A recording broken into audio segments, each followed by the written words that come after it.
Joining me now is Republican Illinois Congressman Adam Kinzinger. He's a member of the House Foreign Affairs Committee. What do you make of these sanctions, and do you think they will be punishment enough to get Russia to stop its behavior?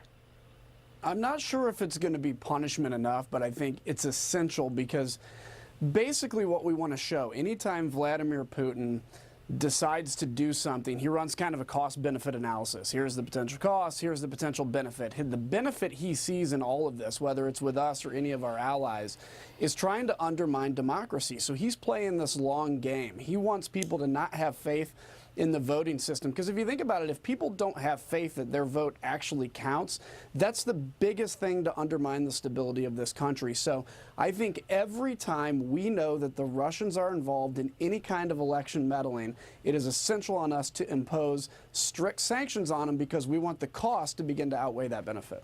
Yesterday, there was that press conference at the White House in the Brady briefing room. Unprecedented as far as I can see it, especially in the last couple of years. But yet some Democrats and some in the media are saying, but yet the president won't say it himself. He will not say that Russia meddled in the election and just be just clean and clear about it. Do you think that that would make any difference if the president actually said it himself?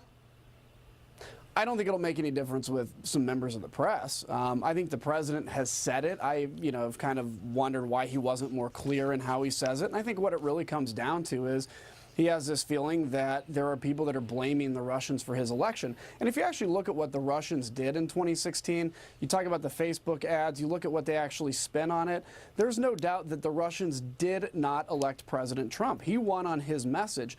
But I think it would behoove him and behoove our country to be very clear about this and to talk about the threats that are occurring now. Yesterday was a great step. I think the president's been clear about it, but he's definitely not going to satiate some members of the media who want to just kind of make this an issue. Well, sometimes if you want the media to make a pivot, you have to help them by the hand and get them to do it. I wanted to ask you about what's happening with Turkey and Erdogan, and that our government is finally getting really tough on Turkey, in particular for Pastor Brunson, who is now being held on house arrest. Secretary of State Pompeo said today Brunson needs to come home, as do all the Americans being held by the Turkish government. It's pretty straightforward. Pastor Brunson is an innocent pastor, and they need to let him return to the United States.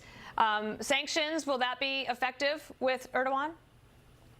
I think it'll start. We actually have a package, I think, of sanctions, from what I understand the administration does, ready to go in follow-up. The Turkish lira has taken a massive hit because of this.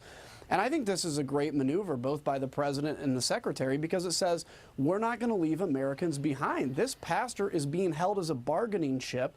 And Erdogan himself said, democracy is like a streetcar. You ride it until the stop you want to get off at. And he has gotten off at that stop, and it is time for us, with a fellow NATO ally, to call them out for their misbehavior. And they have been acting terribly, both to us, to Israel, and it's time to show some spine, and I'm very proud of the president for doing it. All right, Congressman Adam Kinzinger, have a good weekend. Thank you. You too.